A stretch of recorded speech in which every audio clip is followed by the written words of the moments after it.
नमस्कार दोस्तों। आज हम देखने वाले कैसे एक दिन में आपके मार्क्स आप बूस्ट कर सकते हैं।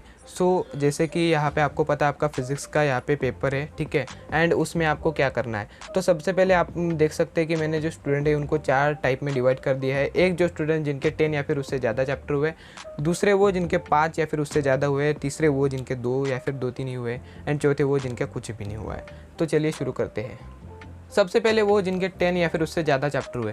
भाई साहब मैं यही कहना चाहूँगा जिनके यहाँ पे 2 चैप्टर 5 चैप्टर या फिर कुछ नहीं हुआ है वो आगे स्किप करके देख ले, मैंने उनके बारे में भी बताया हुआ है।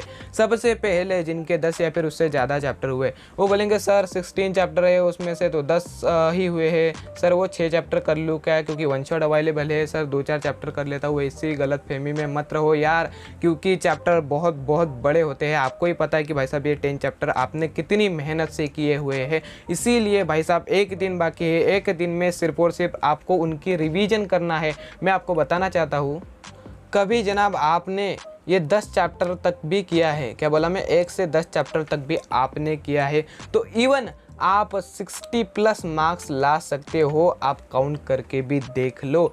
एंड यार 60 यहाँ से एंड 30 आपके स्कूल से, मतलब 90, यार मान लो 90 आपको यहाँ पे नहीं भी मिले तो 80 तो आप आराम से ये 10 चैप्टर करके भी ला सकते हो। इसीलिए बोल रहा हूँ कि बाकी के चैप्टर मत करो। आपने कभी वो बाकी के चैप्टर करे तो आपको कभी यहाँ पे कन्फ्यूजन हुआ तो भाई साहब ये जो आपको जो वीक टॉपिक करने का टाइम मिला था वो आप गवा दोगे, इसीलिए भाई साहब उसको मत करो। तो सर बताओ ना क्या करना है फिर हमें। तो भाई मैं सबसे पहले आपको बताऊंगा, एक दिन है आपके पास तो आपको सबसे पहले 10 के 10 चैप्टर को रिवाइज कर लेना है एक बार। अब आप रिवीजन बहुत गंदी तरीके से करते हो यार। आप क्या करते हो, एक एक टॉपिक खोल के वो बैठते हो एंड उसको पढ़ने बैठते हो। अरे भाई ऐसा नहीं चलेगा। एंड यूट्यूब पे वन शॉट लेक्चर मत दो कि आपको लगेगा कि सर रिवीजन हो जाएगा, नहीं, आप खुद से करो, उसमें बहुत टाइम पास हो जाएगा, ठीक है। इसलिए खुद से करो। अब कैसे करना है मैं बताता हूँ। तो भाई रिवीजन इस तरीके से करना है, आपको एक कौन सी भी यहाँ पे जो नोटबुक ले लेनी है एंड उसमें एक यहाँ पे समरी बनानी है चैप्टर की। जैसे कि भाई साहब एक चैप्टर है आपका एसी सर्किट नाम का, ठीक है।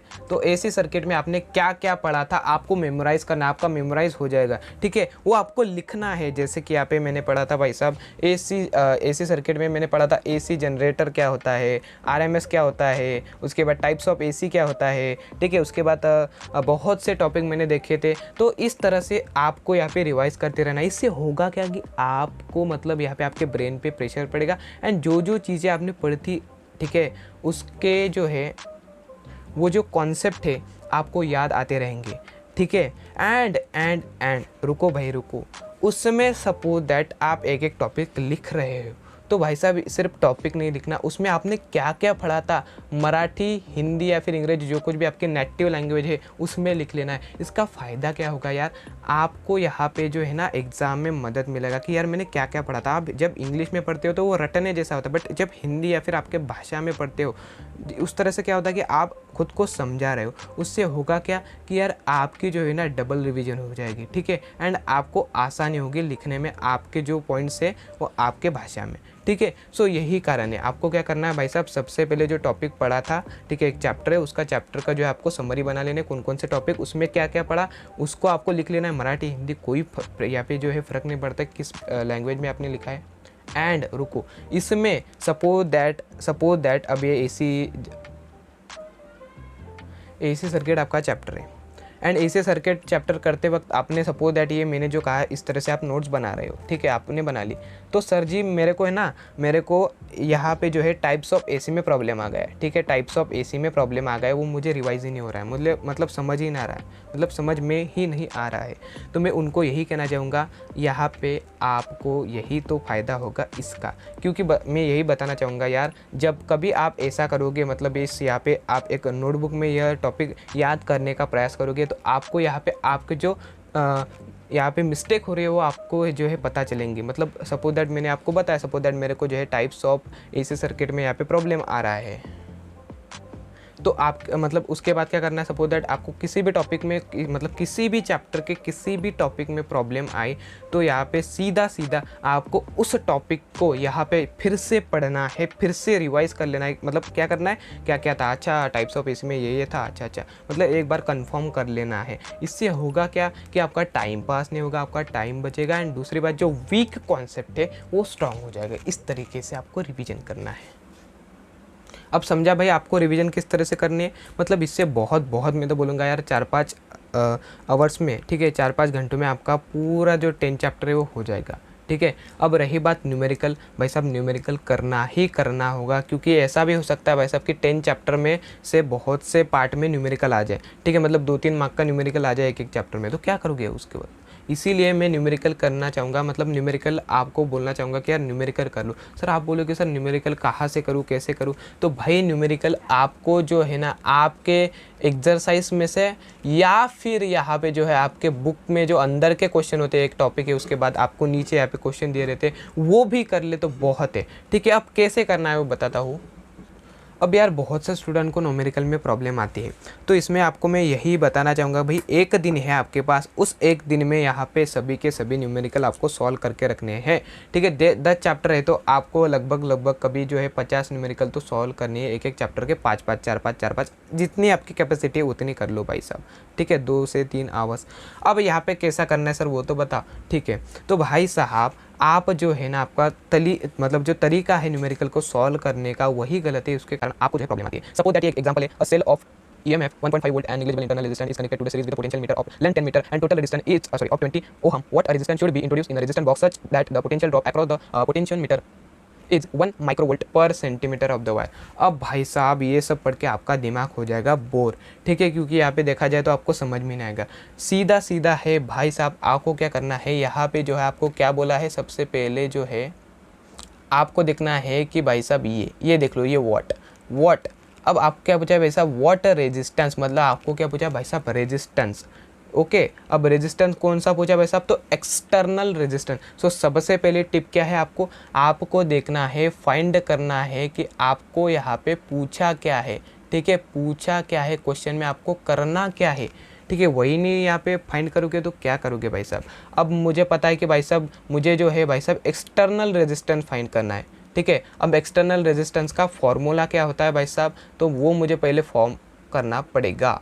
अच्छा, तो अब मुझे याद आ गया कि ये ऐसा फॉर्मूला है और मुझे ये सॉल्व करना है। तो सबसे पहले स्टेप क्या, आपको देखना है कि क्या यहाँ पे आपको फाइंड करने को कहा है। दूसरी बात आपको फार्मूला, मैं यही कहना चाहूँगा कि यार आपको जितने भी फार्मूले हैं जितने भी टॉपिक में वो यहाँ पे कर लो, रटो मत, डिराइव करके कर लो। क्योंकि मैं आपको बताना चाहूँगा, आप जब कभी यहाँ पे डिराइव करके जब कभी कोई फार्मूला करोगे ना यार, तो आपका जो डेरिवेशन पार्ट आता है वो भी आपका स्ट्रॉन्ग हो जाएगा, एंड दूसरी बात तो आपके जो न्यूमेरिकल है उसमें भी आपको हेल्प करेंगे। सो सेकंड थिंग क्या करना है, आपको फार्मूला कर लेना है, फार्मूले के अनुसार आपको कैलकुलेशन करना है। आप सपोज दैट आपको जो है ना कैलकुलेशन में कोई प्रॉब्लम आ गई, ठीक है, जैसे आपने यहाँ पे सब फार्मूला जो है लगा लिया यहाँ पे अच्छी तरीके से, बट आपने जब वैल्यू पुट की तो आपको यहाँ पे वो कैलकुलेशन नहीं आई, तो भाई साहब यहाँ पे प्रेशर में नहीं आना है, टेंशन नहीं लेना है, सीधा सीधा देखना है। जैसे कि यहाँ पे 1.5 to 20, तो ठीक है, उसका मल्टीप्लिकेशन करना है, उसके बाद जो है यहाँ पे इनका मल्टीप्लिकेशन करना है, ठीक है। आपने कर लिया कि मतलब इसकी कितनी वैल्यू आती है, और उसके बाद आपने क्या कर लिया, आपको डिवाइड कर लो, एंड मतलब आपकी जो टोटल संख्या है वो आएगी 30। मतलब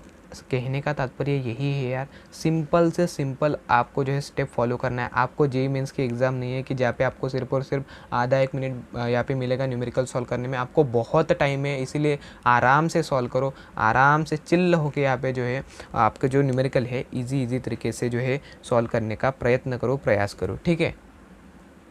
अब ये जो है आपको घर में करना है। इससे होगा क्या कि आपको सबसे पहले सपोज दैट कभी मिस्टेक आ रही है कि क्या फाइंड किया है वही आपको समझ नहीं रहा है, तो आपको सबसे पहले आपको मिस्टेक जानना है कि मैं मिस्टेक क्या कर रहा हूँ। सपोज दैट आपको मिस्टेक आई, जैसे कि मुझे यही नहीं पता चल रहा है कि मुझे मतलब क्वेश्चन में फाइंड क्या करना है, तो आपको ये प्रॉब्लम सॉल्व करनी है, ठीक है। मैंने आपको बता दिया सोल्यूशन कैसे है। तो उसके बाद सपोज दैट आपको फॉर्मूला लर्न करने में कभी यहाँ पे प्रॉब्लम आ रही है, जब आप घर यहाँ पे जो है प्रॉब्लम सॉल्व कर रहे हो, न्यूमेरिकल सॉल्व कर रहे हो, तो उस वक्त आपको क्या करना है, उस वक्त आपको उस फॉर्मूले को क्या करना है, रिवाइज कर लेना है, एक बार याद कर लेना है। मतलब ओवरऑल कहने का तात्पर्य यहाँ पे आपको घर ही यहाँ पे जो है सभी के सभी फॉर्मूले रट लेने हैं, ठीक है, रट लेने मतलब समझ कर रट लेने हैं। डिराइव कैसे हुआ है वो, क्योंकि भाई साहब जब आपको पता चला कि ये कैसे डिराइव हुआ है तो आपको फार्मूला लर्न करने में भी यहाँ पे जो है हेल्प होगी एंड आपका डेरिवेशन भी पक्का हो जाएगा। इस तरीके से आपको घर में ही आपके मिस्टेक को सॉल्व करना है, जिसके कारण आपको एग्ज़ाम में कोई प्रॉब्लम ना हो। अब भाई साहब वो स्टूडेंट जिनके 5 या फिर उससे ज़्यादा चैप्टर हुए, ठीक है, आप बोलोगे सर मेरे तो करीब करीब यहाँ पे 10 चैप्टर बाकी है, क्या करूँ, 5 ही चैप्टर हुए। तो भाई कोई चिल मारो, एकदम कोई टेंशन वाली बात नहीं है, क्योंकि आप अभी भी 60+ मार्क्स ला सकते हो। कैसे?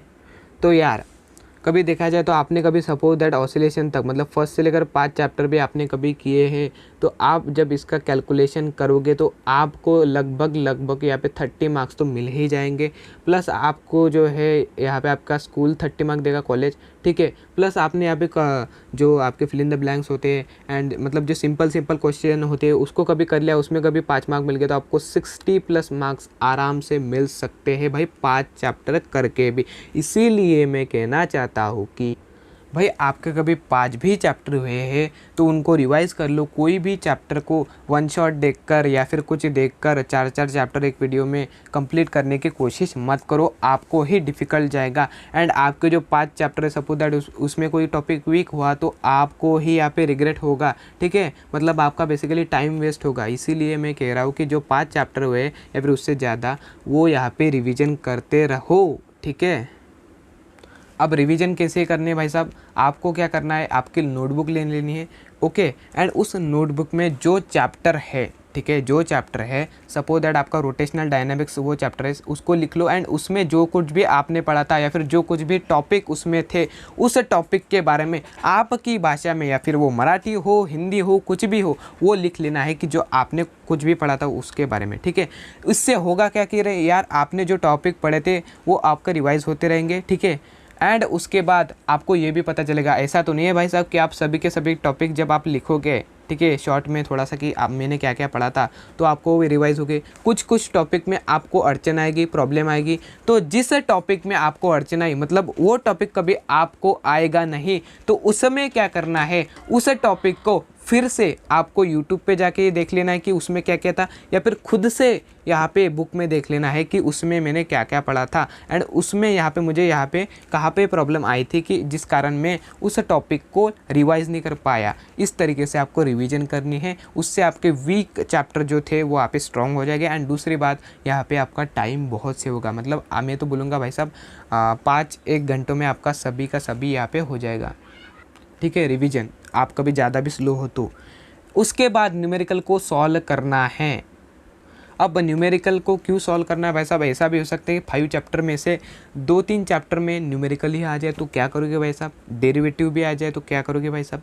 इसीलिए मैं न्यूमेरिकल आपको बोलूँगा कि न्यूमेरिकल को करो, क्योंकि न्यूमेरिकल का बहुत फ़ायदा होता है भाई साहब। आप बोलोगे भाई न्यूमेरिकल कहाँ से करें, तो मैं यही बोलूँगा भाई साहब बुक से कर लो। जो कुछ भी आपको टॉपिक के नीचे दिए होते हैं ना, वो पिंक बॉक्स में या फिर ब्लू बॉक्स में, उसको कर लो, बहुत हो जाएगा भाई साहब। ज़्यादा से ज़्यादा यहाँ पे आपको जो है 30 एक न्यूमेरिकल कर लेने, मतलब 2 घंटा यहाँ पे उसको दे देना है, ठीक है। या फिर यूट्यूब पे कभी कोई यहाँ पे सीरीज़ चल रही हो डेरिवेटिव की या फिर न्यूमेरिकल की, तो वो भी कर लो, वो बहुत अच्छा हो जाएगा आपकी प्रैक्टिस के लिए। न्यूमेरिकल कैसे करने में बताना चाहता हूँ आपको यार।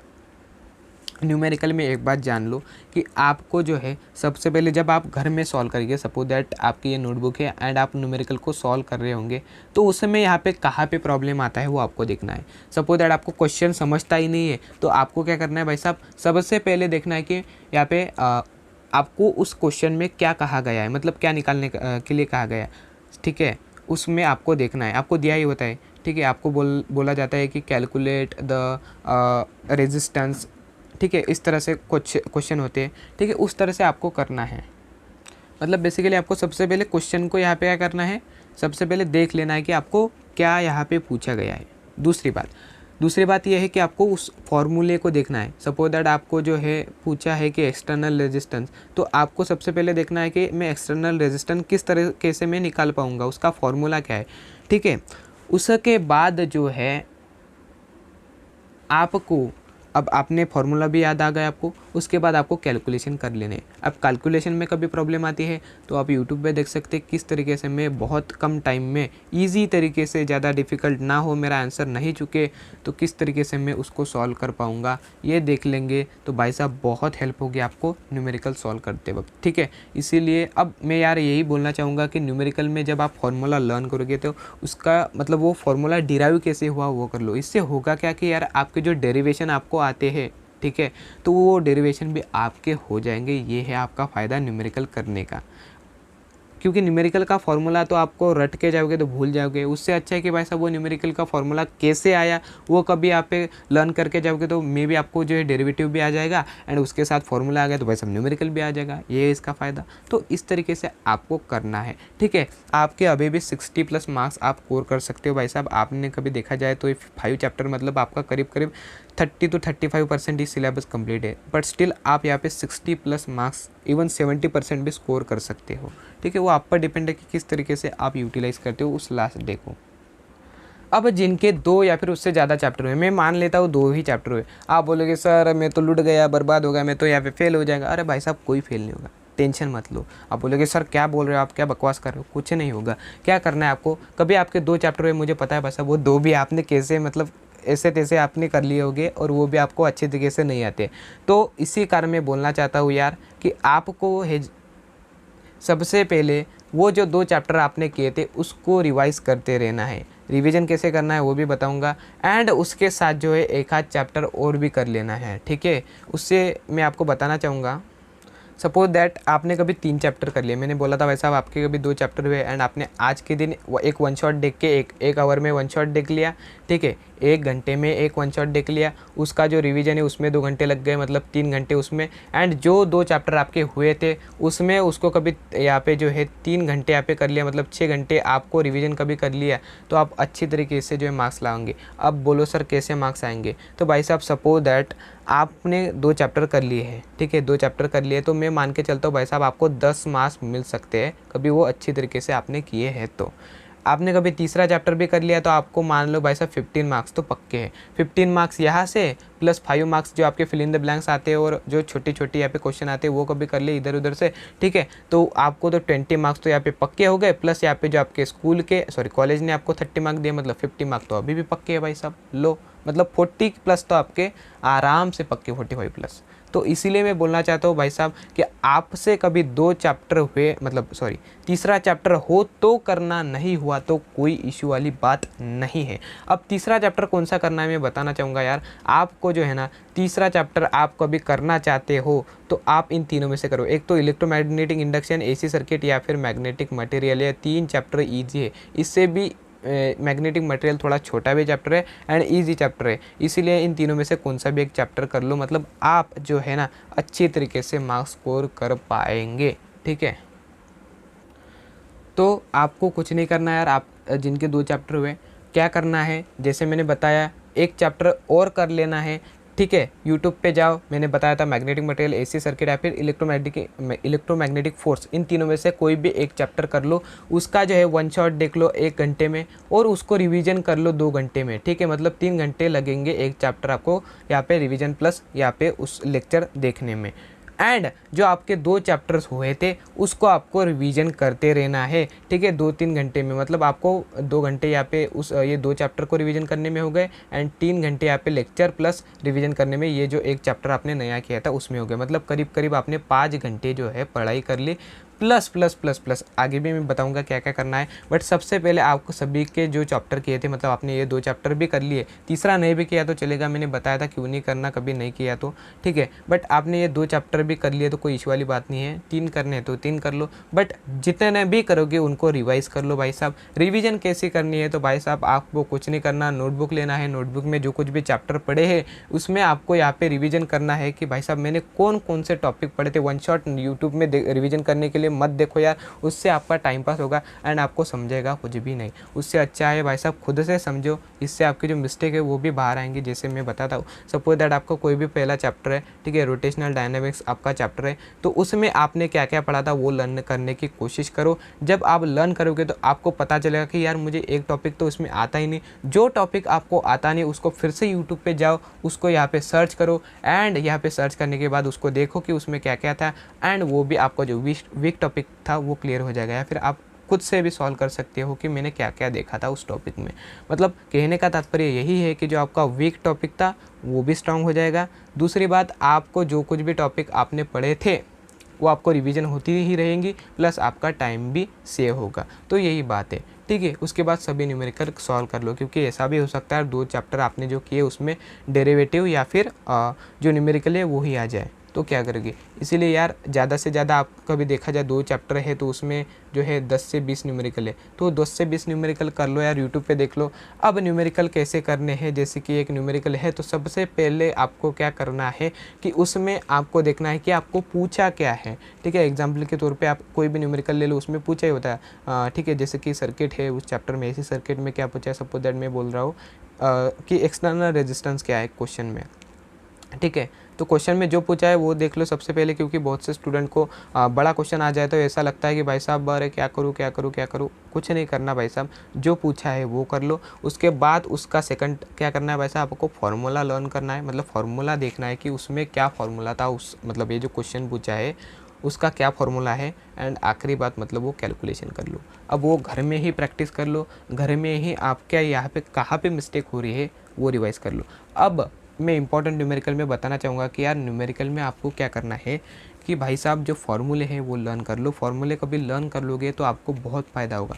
पहला फ़ायदा तो ऐसा होगा कि भाई साहब आपको जो है न्यूमेरिकल सॉल्व करने में मदद होगी, बट न्यूमेरिकल को रटो मत, रटने से आप भूल जाओगे। उससे अच्छा है कि भाई साहब डिराइव कैसे हुआ है वो फार्मूला वो कर लो। उससे होगा कि यार आपका जो डेरिवेशन है वो भी पक्का हो जाएगा, प्लस आपका न्यूमेरिकल जो फार्मूला आप कर रहे हो वो भी आपको इजीली लर्न हो जाएगा, ठीक है। भले टाइम लगेगा बट यार टाइम आपके पास बहुत है तो कोई इशू वाली बात नहीं है, ठीक है। अब जिनके 0 चैप्टर्स हुए, कोई भी चैप्टर नहीं हुआ, तो भाई साहब कोई इशू वाली बात नहीं, आप कोई फेल नहीं होने वाले हो, ठीक है। अब बोलेगा आप भाई साहब फेल नहीं होने, ये वही स्टूडेंट है जिनको यहाँ पे जो है ना पास ही होना है, ठीक है। जिनको पास होना है वही स्टूडेंट जिनके 0 चैप्टर हुए। तो मैं उनको यही बोलूँगा यार, यहाँ पे कोई आपको कभी इंपॉर्टेंट चैप्टर दे रहा है तो वो मत करो, क्योंकि यहाँ पे आप कभी वो करोगे तो एग्ज़ाम में भूल जाओगे। रटना तो आपको आता नहीं, रटा भी तो आप भूल जाओगे। उससे अच्छा है कभी आया नहीं तो क्या करोगे भाई साहब, आया भी तो भाई साहब भूल जाओगे। उससे अच्छा है कि एक हाथ कोई भी चैप्टर कर लो। अब कौन सा चैप्टर करना है मैं बताता हूँ भाई साहब। तो यार मैग्नेटिक मटेरियल मतलब ये 11वां चैप्टर या फिर 12वां चैप्टर या फिर 13वां, मतलब एसी सर्किट, इलेक्ट्रोमैग्नेटिक इंडक्शन या फिर मैग्नेटिक मटेरियल, इन तीनों में से कोई भी कर लो। मैं तो बोलूँगा भाई साहब मैग्नेटिक मटेरियल कर लो, थोड़ा इजी चैप्टर है। आप बोलोगे भाई साहब ये चैप्टर करके क्या होगा, कभी आपने, अब मैं तो बोलूँगा यार जिन्होंने यहाँ पे साल भर में कुछ नहीं किया वो कभी आज ट्राई करेंगे तो उनका क्या होगा। बट यार आपको कभी लगता है कि यार थोड़ा सा कर लो तो यार थोड़ा बहुत एक आध चैप्टर कर लो, कोई इशू वाली बात नहीं है, ठीक है। अब आप बोलोगे कैसे, तो मैं बताता हूँ। आपको क्या करना है भाई साहब, इन तीनों में से कोई भी एक चैप्टर करना है, ठीक है। मतलब मैग्नेटिक मटेरियल या फिर इलेक्ट्रोमैग्नेटिक इंडक्शन या फिर एसी सर्किट, ठीक है। आपने इसमें से एक भी चैप्टर कभी कर लिया तो आपके 5 मार्क तो सिक्योर हो गए, ठीक है। 5 मार्क आपके जो फिल इन द ब्लैंक्स है यहाँ से उधर से कभी आपने कर लिए तो 10 मार्क तो यहाँ पे आपको मिल गए, प्लस आपके जो कॉलेज है उसमें 30 मार्क मतलब 40 मार्क, मतलब हो गए आप पास। लो भाई कर लो बात। तो यही बात है भाई साहब, आप फेल नहीं होगे, वो कोई इश्यू वाली बात नहीं है।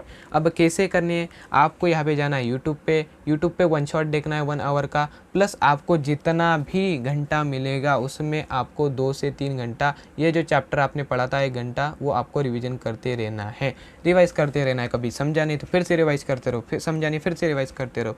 रिवीजन किस तरह से करना है मैंने बताया था भाई साहब। नोटबुक लेनी है, नोटबुक में आपने जो चैप्टर है आपका उस चैप्टर का नाम लिख के आपको जो कुछ भी वो टॉपिक थे उस टॉपिक को क्या करना है भाई साहब, रिवीजन करने का प्रयास करना है और वो नोटबुक में लिखना है कि उसमें क्या क्या था, ठीक है। अपनी भाषा में लिख लो, जिससे होगा कि यार आपको जो है बहुत इजी तरीके से आपका टाइम भी बच जाएगा। एंड दूसरी बात तो आपको मतलब आप अच्छी तरीके से एक्सप्रेस कर पाओगे। एंड जब आप रिवीजन करोगे, ठीक है, इस तरीके से, तो ऐसा तो नहीं भाई साहब आपको सभी टॉपिक आ गए, ऐसा कुछ ना कुछ टॉपिक तो होगा कि जिसमें आपको जो है यहाँ पे अड़चन आएगी। तो अड़चन जिस टॉपिक में भी आती है उस टॉपिक को फिर से यूट्यूब पे जाके सर्च करो एंड उसको फिर से यहाँ पे जो है ना भाई साहब अच्छी तरीके से प्रिपेयर कर लो। या फिर आप यहाँ पे फिर से बुक में वो क्या क्या था उसमें, उस प्रोसेस में, उस टॉपिक में क्या क्या था वो लर्न करके फिर से उस टॉपिक जो वीक टॉपिक था उसको स्ट्रॉन्ग कर लो। यही बात है भाई साहब, जिससे होगा कि यार आपके जो वीक टॉपिक है वो भी स्ट्रॉन्ग हो जाएंगे। ठीक है, तो यही है इसका फ़ायदा। अब मैंने आपको बोला भाई साहब एक चैप्टर कैसे करना है, कौन सा करना है, क्यों करना है, सभी को रिवाइज कर लेना, मैंने ये बताया था आपको। एंड अब न्यूमेरिकल भी सॉल्व करना है, क्योंकि ऐसा भी हो सकता है आपने जो चैप्टर किया उसमें न्यूमेरिकल आ जाए। तो इसीलिए मैं बोलता हूँ भाई साहब 4-5 न्यूमेरिकल हो गए उसको कर लो भाई साहब। ठीक है, यूट्यूब पे देख लो उस चैप्टर का न्यूमेरिकल सर्च करके। सपोज दैट आपने एसी सर्किट का न्यूमेरिकल कभी एसी सर्किट का भी चैप्टर किया तो उसमें सर्च करो AC circuit class 12 Maharashtra board numericals, तो वो न्यूमेरिकल्स कर लो। न्यूमेरिकल्स के फॉर्मूला भाई साहब कर लो। फॉर्मूलाज भी आपको रटना नहीं है, क्योंकि रटोगे तो भाई साहब भूल जाओगे। उससे अच्छा है कि भाई साहब ये जो फॉर्मूले आपने किए हैं उसको मतलब डिराइव करो, मतलब कैसे आए हैं। ठीक है, ये फॉर्मूले किस तरीके से डिराइव होके आए हैं। इससे होगा क्या कि सपोज दैट डेरिवेशन आ गया तो आपका डेरिवेशन भी स्ट्रांग हो जाएगा एंड फार्मूला तो आपको इजीली याद आ जाएगा, भूलोगे नहीं। सो इस तरीके से है यार। तो यार इस टाइप के जो स्टूडेंट है ना, मतलब मुझे भी कोई गारंटी नहीं है वो करेंगे कि नहीं, आपको डिपेंड है। ठीक है, कि आप किस तरीके से करेंगे। अब भाई साहब टिप नंबर 2, बहुत से स्टूडेंट को यहाँ पे टाइम मैनेजमेंट में प्रॉब्लम आती है एंड यही टाइम मैनेजमेंट की प्रॉब्लम में भी आप मतलब इस प्रॉब्लम को मैं सॉल्व करूँगा। तो भाई साहब सबसे पहले जो आपका सेक्शन ए है, सेक्शन ए में जो है ना भाई साहब एक है मल्टीपल चॉइस क्वेश्चन एंड एक है वेरी शॉर्ट आंसर के क्वेश्चन। तो सबसे पहले ये जो मल्टीपल चॉइस क्वेश्चन है आपको ज़्यादा से ज़्यादा 10 मिनट देने हैं। 10 क्वेश्चन है, 1-1 मिनट में आपको कर लेना है। आप बोलोगे सर होंगे? भाई साहब बिल्कुल होंगे। आपको क्या करना है भाई साहब, क्वेश्चन नंबर लिखना है, उसके बाद जो क्वेश्चन का वो सब क्वेश्चन है एंड उसके सामने जो जो ऑप्शन है उस ऑप्शन का आंसर लिख के आपको ख़त्म कर देनी है बात। ठीक है, इससे आपका 10 मिनट आपको इसमें देना है ज़्यादा से ज़्यादा। उसके बाद जो वेरी शॉर्ट आंसर है, इस वेरी शॉर्ट आंसर में भी आपको ध्यान में रखना है, एक एक लाइन का ही आपको आंसर लिखना होता है। इसीलिए भाई साहब 8 क्वेश्चन है, 8 करने हैं तो भाई साहब 10 मिनट में ट्राई करोगे हो जाए। ठीक है, अब उसके बाद जो सेक्शन बी है, उस सेक्शन बी में आपको शॉर्ट आंसर लिखने होते हैं, जो कि यहाँ पे 2-3 पॉइंट में हो जाते हैं। तो यहाँ पे जो है आपको टोटल नंबर ऑफ क्वेश्चन 12 पूछे जाते हैं, उसमें से आपको 8 अटेम्प्ट करने पड़ते हैं। कितने भाई साहब? आपको 8 क्वेश्चन अटेम्प्ट करने पड़ते हैं। तो मैं यही बोलूँगा कि भाई साहब एक क्वेश्चन को आपको ज़्यादा से ज़्यादा 5 मिनट्स देना है। आप बोलोगे सर फिर 12 क्वेश्चन करने हैं ना। अरे भाई साहब ऐसा तो नहीं है 12 में से 12 क्वेश्चन आएंगे। जो 8 क्वेश्चन आपको बहुत अच्छी तरीके से आते हैं, बहुत अच्छी तरीके से, कि भाई साहब पक्का है इसमें तो मुझे मार्क्स मिलेगा ही मिलेगा। ठीक है, आधा कट सकता है बट हाँ बाकी के कंपैरिजन में मुझे बहुत अच्छे मार्क्स मिल सकते हैं, वो 8 पहले करो। ठीक है, अब ऐसे कभी 8 आप करोगे तो एक क्वेश्चन को आपको 5 मिनट लगेगा, मतलब 8 क्वेश्चन को आपको यहाँ पे 40 मिनट लगेगा। मतलब यहाँ पे जो है आपको शॉर्ट आंसर क्वेश्चन में, ठीक है, आपको कितना मिनट देना है इसमें सेक्शन बी में, तो आपको 40 मिनट लगभग देना है। अब वो आपको और वैरी करता है कि आप किस तरीके से लिखने में माहिर हो। अब सेक्शन सी में किस तरीके से आपको करना है। सेक्शन सी में यहाँ पे टोटल 12 क्वेश्चन यहाँ पे पूछे जाते हैं। यहाँ पे जो है 8 आपको सॉल्व करने रहते हैं, 8 क्वेश्चन, एंड उसमें 3 मार्क का एक क्वेश्चन होता है। टोटल 24 मार्क के क्वेश्चन होते हैं। तो यार सेक्शन सी में आपको मैं यही बताना चाहूँगा कि यहाँ पे जो है ना आपको यहाँ पे ये 3 मार्क के क्वेश्चन मतलब 3 मार्क का एक क्वेश्चन होता है। तो ट्राई करो कि भाई साहब ये जो एक क्वेश्चन है वो 8 मिनट में हो जाए। ऐसे आपको कितने सॉल्व करने हैं भाई साहब? सभी के सभी नहीं, मुझे पता है सभी के सभी नहीं भी आएंगे। जो 8 सबसे पहले सॉल्व करने हैं जो आपको बहुत अच्छी तरीके से आते हैं। इससे होगा कि भाई साहब आपको कभी 8 क्वेश्चन आते हैं तो भाई साहब 8 मिनट लगते हैं, तो भाई साहब करीब 60 मिनट आपको जो है इस सेक्शन में देना है। 64 मिनट आएगा ऐसा कभी देखा जाए तो। बट मैं मान के चलता हूँ कि भाई साहब 60 मिनट्स में आपका जो सी सेक्शन है जिसमें जो 8 क्वेश्चन आपको सॉल्व करने हैं विथ ऑप्शन, वो आपको कर लेने हैं 60 मिनट्स में। ठीक है, अब रही बात जो आखिरी का सेक्शन डी है, तो उस सेक्शन डी में क्वेश्चन नंबर 5 क्वेश्चन यहाँ पे आस्क किए जाते हैं, मतलब पूछे जाते हैं। उसमें से आपको 3 सॉल्व करने रहते हैं 4-4 मार्क के। भाई साहब बहुत बड़े वेटेज के होते हैं एंड बहुत डिफ़िकल्ट भी होते हैं। तो इसमें आपको कुछ नहीं करना यार, आपको करीब करीब एक क्वेश्चन को 15-15 मिनट देने हैं। इससे करके आपको जो है करीब करीब इस टॉपिक में आपको 45 मिनट्स देना है। तो सर टोटल ओवरऑल कितना हुआ सर? ओवरऑल जो है आप कभी देखा जाए तो भाई साहब ये जो मल्टीपल चॉइस क्वेश्चन है इसमें 10 मिनट, ठीक है, वेरी शॉर्ट आंसर में इसमें 10 मिनट, उसके बाद शॉर्ट आंसर में आपको जो है सेक्शन बी में जैसे मैंने बताया था 40 मिनट्स, मतलब वो 20 मिनट्स प्लस ये 40 मिनट्स में मीन्स 1 घंटा, ठीक है। सेक्शन सी में मैंने जैसे बताया था आपको 60 मिनट देने हैं। कितने मिनट सर जी? 60 मिनट्स देने हैं, मतलब एक और एक 2 घंटा। एंड ये जो लॉन्ग आंसर क्वेश्चन है इसमें भी आपको 45 मिनट्स देने हैं, मतलब कितने हुए 105, सॉरी 105 नहीं, वो 6 मतलब 20 plus sorry 10 plus 10 20 plus 40 B section में 60 हो गए, सी सेक्शन में और 60, मतलब वो कितने हो गए 120, एंड 120 प्लस यहाँ पे 45 मतलब 165, मतलब सर जी करीब करीब 2 घंटा 45 मिनट्स मुझे मिलता है। एंड मुझे जो टाइम है सर वो होता है 3:30, मतलब 3 घंटा 30 मिनट मुझे मिलता है। सर बाकी का टाइम क्या करो भाई साहब? टाइम पास मत करो, घर में मत जाओ। जो क्वेश्चन आपको नहीं आए थे सबसे पहले, अब आप कभी देखा जाए तो 2 घंटे 45 मिनट्स में आपका कभी पेपर हो गया तो टोटल आपके पास 45 मिनट्स यहाँ पे बचते हैं, तो इनको यूटिलाइज़ करो। किस तरीके से? 45 मिनट्स में से आपको 15 मिनट्स में पेपर चेक कर लेना कि सब कोई क्वेश्चन रह तो नहीं गया, ठीक है, या फिर कोई क्वेश्चन गलत तो नहीं हो गया। एंड रहे जो 30 मिनट्स होते हैं इसमें जो क्वेश्चन आपके गलत हो गए थे या फिर रह गए थे उनको सॉल्व करने का प्रयास करना है, इसीलिए, ठीक है, इस तरीके से। अब सर आप बोलोगे सर मतलब कितने कितने पॉइंट लिखने हैं एक एक क्वेश्चन में। सबसे पहले मैं आपको बताना चाहूँगा मल्टीपल चॉइस में क्वेश्चन में तो आपको भाई साहब ऑप्शन के साथ आंसर लिखना है डायरेक्ट। वेरी शॉर्ट आंसर में आपको क्या करना है भाई साहब? आपको जो है सिर्फ और सिर्फ एक लाइन में, क्या बोला मैं, एक लाइन में उस आंसर को ख़त्म कर देना है, एक लाइन में, ठीक है। सो इसमें कोई झंझट वाली बात नहीं है। दूसरी बात, शॉर्ट आंसर में जो है आपको करीब करीब 2 पॉइंट लिखने हैं, ठीक है, इस तरीके से 1 पॉइंट, इस तरीके से 2 पॉइंट, ठीक है, इस तरीके से 2 पॉइंट आपको लिखने हैं एक क्वेश्चन के लिए, एक क्वेश्चन के आंसर के लिए। उसके बाद जो सेक्शन सी का शॉर्ट आंसर होता है जो आपको 3 मार्क के लिए पूछा जाता है, तो आपको यहाँ पे ट्राई करना है कि आप 6 पॉइंट में लिखें, ठीक है, इस तरीके से 1 2 3 4 5 6, ओके, तो 6 पॉइंट में आपको लिखना है, मतलब आधा मार्क आपको 1 पॉइंट में मिलेगा। और थोड़ा सा मैं आपको करेक्शन करना चाहूँगा, ये जो शॉर्ट आंसर वाला क्वेश्चन होता है वो 2 मार्क के लिए होता है, तो भाई साहब ट्राई करो कि 2 से 4 पॉइंट, अब वो वैरी करता है कि भाई साहब क्वेश्चन किस टाइप का है, तो ट्राई करो कि भाई साहब 2 से 4 पॉइंट में मैं ये क्वेश्चन लिख पाऊँ। जो सी ट्राई करना है कि 6 पॉइंट में मैं जो है यहाँ पे लिख सकूँ। एंड जो आखिरी होता है यार, अब इसमें भी हो सकता है शॉर्ट आंसर में कि आपको न्यूमेरिकल आ जाए, या फिर सेक्शन डी में भी हो सकता है आपको डेरिवेटिव आ जाए, तो इसमें भी डिपेंड करता है भाई साहब। तो मैं यही कहना चाहूँगा कि जिस तरह का क्वेश्चन है आपको उस तरह में लिखना है, ठीक है। आई होप इस